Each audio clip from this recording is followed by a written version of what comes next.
দীর্ঘ অনেকদিন পর স্কুল মাঠে ক্রিকেট ফাইনাল খেলা দেখবার গেছিলাম। দেখবার গিয়ে আমার সাথে এরকম একটা ঘটনা ঘটে যাবে এবং ভিডিও করতে গিয়ে আমার মোবাইলের বলটা পড়বো আমি এটা কোনো ভাবতেও পারি নাই।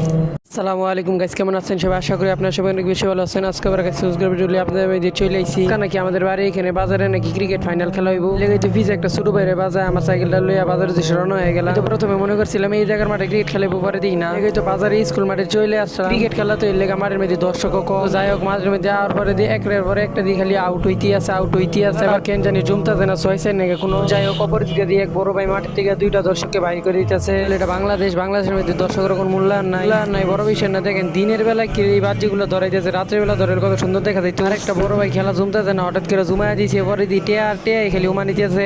বড় ভাইয়ের পকের একদম পুরাপুরি গরম হয়ে গেছে। যাই হোক প্রথম দিয়া গেছে কোনো রানই নাই আর অপরদিকে এই ভাই এল্লাই 50 উঠে রান করছে। দেখতে দেখতে এক টিমের খেলা শেষ হয়ে গেছে, আরেক টিমের খেলা শুরু হয়েছে। আর এই টিমটার প্রথমে নামে যে ভাই ছক্কাছের মারা শুরু করছে, আমি কই এই দুইজনে মনে আজকে ম্যাচটা জিতে আলাইবো। পরে সিমন ভাই এই বলটা আইছে, ভয় পেয়ে গেছিলাম আর মোবাইলের মনে করছিলাম বলটা পড়বো। যাই হোক এক ভাই গেছে যদি আরেক ভাই থুতা ফাটা আলাইছে। অপরদিকে দেখাইছে আরেকজন নামছে না, আর এই তিনজনে মিলে পুরো খেলাটা জিতে আলাইছে। এরা দেখি যাওয়ার বাজি ফুটে আমারও যাওয়ার পর আমি একটু মন চাইতেছে। এতক্ষণ মাঠের মধ্যে ঘুরাঘুরির পর খেলা শেষ হতে পারে বন্ধু বান্ধবগুলোকে দেখা হয়েছে 2-3 মাস পর। আর হেরা দেখাইছে কত ছবি তুলতারে হাই রে। আরেকটা না পরে আমার সাইকেলের মধ্যে দুইটা পুষ দেওয়া শুরু করছে। ভিডিওটা এই পর্যন্ত। আমার ভিডিওগুলো কেমন লাগে কমেন্ট করে জানাবেন, সাবস্ক্রাইব করতে ভুলবেন না।